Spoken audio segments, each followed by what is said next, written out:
So I got to see a bit of that Star Wars AI created trailer. So like if there was a trailer that for a new Star Wars movie and it was made by an AI, what would it be like?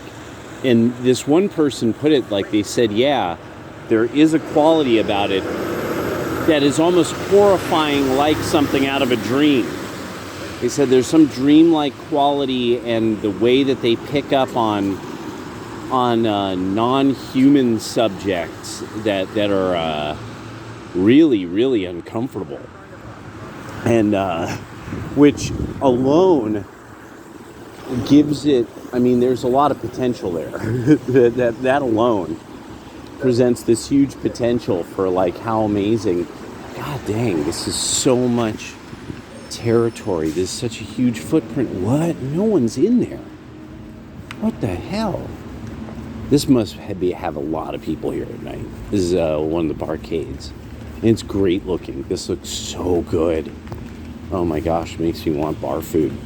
Yeah, pint and bar food.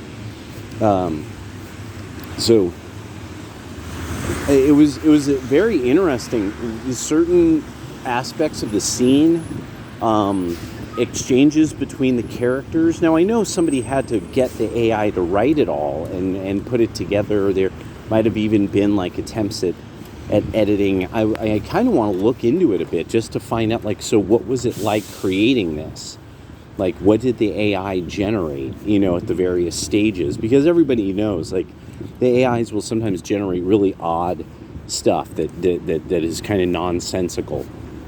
And my argument that the future of a lot of entertainment is actually going to be in animation, and that the Japanese are going to be ahead of this by so much.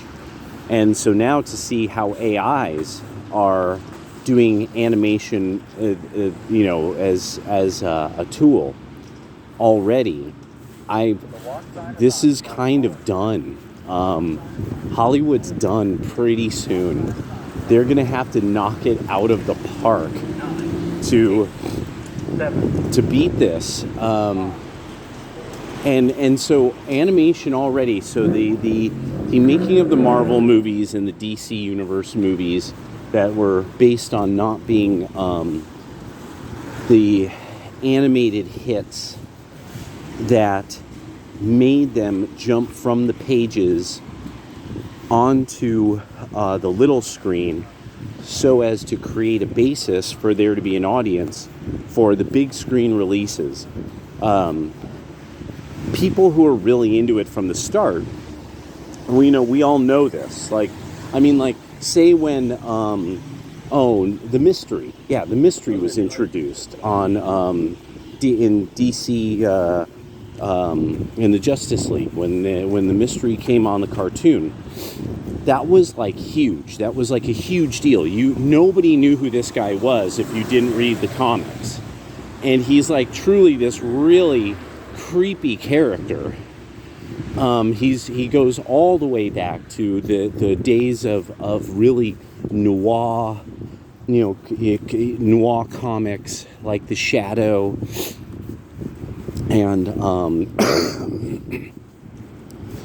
it was just a great character. I mean, just all around, he was a fantastic character. It's just a live action mystery would suck. It would suck. No one could do it. No one could do it. It wouldn't work right. It wouldn't work. It would. There's a number of characters that they just never could work as live action characters. They had to be so heavily CG'd that just at a certain point it was a little silly. And then to go to that detail of CG, just because an actor and a team of costumers, just there's nothing they can do, to make that come alive. Just at a certain point, it's like, okay, this is so obvious that what you need here is the new era of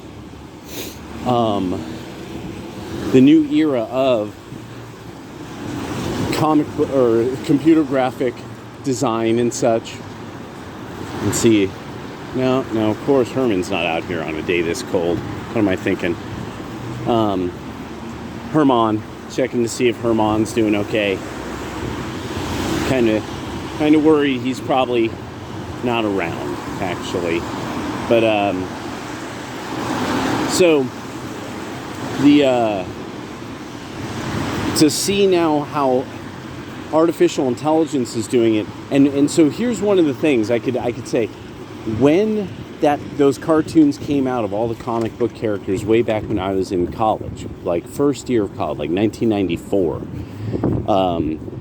we would all sit down and we'd be watching them because they were so well written. Well, there was like this whole group of people who wanted to watch really stupid afternoon reality television shows that girls like watching because women like garbage entertainment. And so it was interesting because there's this ultra gay dude and his gaggle of Hagathas. And so he would get really upset. We were watching, of course, this amazingly written television show. And really it was because, of course, he couldn't fit in because he's, super gay and lame. And I mean, he was just one of those many people who I thought back to him, like, why are so many gay guys lame? But he was one of those people who made me understand, like, yeah, this is cool. The boys are here. This upsets the girls because the boys are here. So, the girls couldn't even get together to steal the fucking television to watch that shit. And, they couldn't even watch their shitty shows because they really weren't that into them. While we were Ivan on the spot. We were fucking white on rice, bro. We were stroganoff and fucking sauce, bro. We were stroganoff and noodles, man. We were like, that's funny. Ha! There's a joke there. I got to think that one through. I kind of self-owned, but I mean, that was funny. And so we were watching these, this cartoon, and I remember thinking, I'm like, this is so well done that at some point this is going to be a part of a new era of cinema, and we're just not seeing this yet. I remember kind of thinking along these lines, like this is a new classic, like Warner Brothers and Bugs Bunny. Like Warner Brothers is going to be immortal because of this. And so whoever is going to utilize this AI kind of thing to come up with a series, when they nail it, they're going to nail it. And it's going to be an entirely new level of, because of course it's going to be cartoons, and here's the one, it's going to be porn. A lot of us, we need to admit what happened every time. The VCR, the DVD, people drawing cartoons. Well, now, cartoons will be really easy. You know what we're going to do with it. We're humans, we're going to do it. So, and that's going to be the big one, is when you see all of the hottest stars from all time doing horrible acts, and you're like, wait a second, and you go, yeah, an AI put that together. Said, oh, no wonder there's something weird about it. There's something doesn't look right about it. And that's going to probably take a very long time before something doesn't look a little odd about it. Yeah, so that's just what I was thinking. This is also going to change the nature of acting. I don't think enough dramatists are really seeing the potential they have here. Imagine that you can not just be an actor.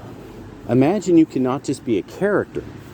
But imagine you can be, say, a handful of very certain characters that you invent and then make your own trademarked artificial intelligence animated character for the movies you want to be in and the shows you want to be in.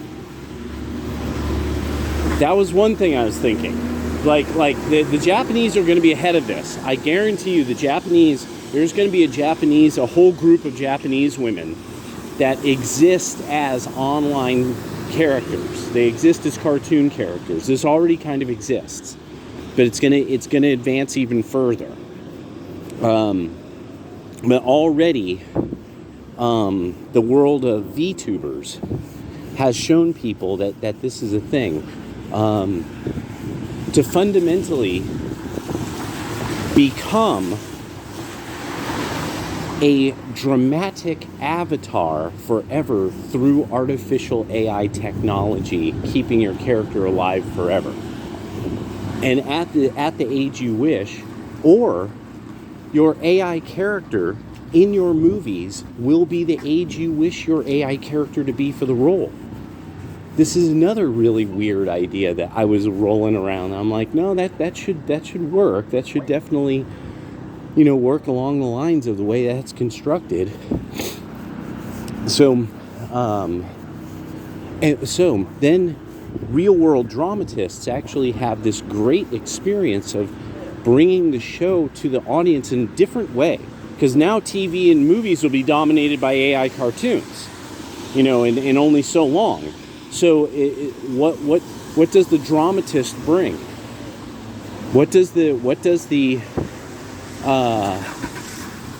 thespian bring? And that's the whole thing is that aspect, the song and dance man.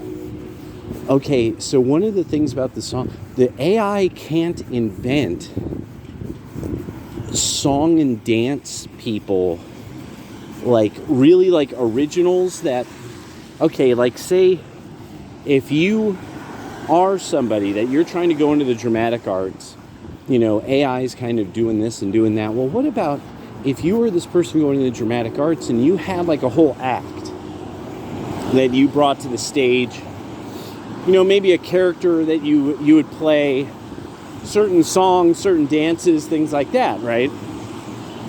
So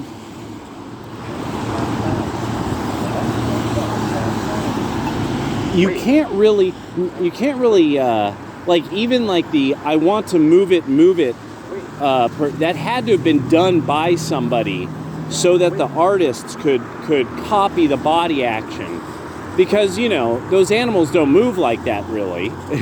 And so at some point it had to be like, okay, well, how do we get this character to do these very human things?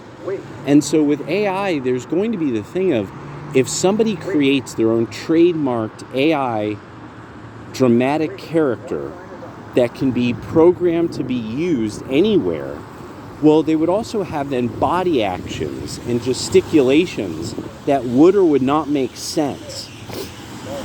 And so, especially like this was something I was thinking about with Pipkin Pippa, how she has, her smug laugh. But one of the things too is that she has this thing that her character does, that her character will widen the eyes and then has these ears on the character that waggle now and then. So at some point, when as AI animation advances, that's going to be like a real thing. Like there's going to be all kinds of odd little details of motion on these characters.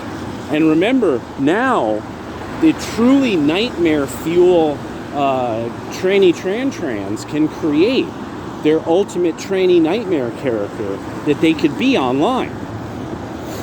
They could be this thing with tentacles and lipstick, that they really want to be, which might be therapeutic. It might be good, but yeah, that's what I'm thinking.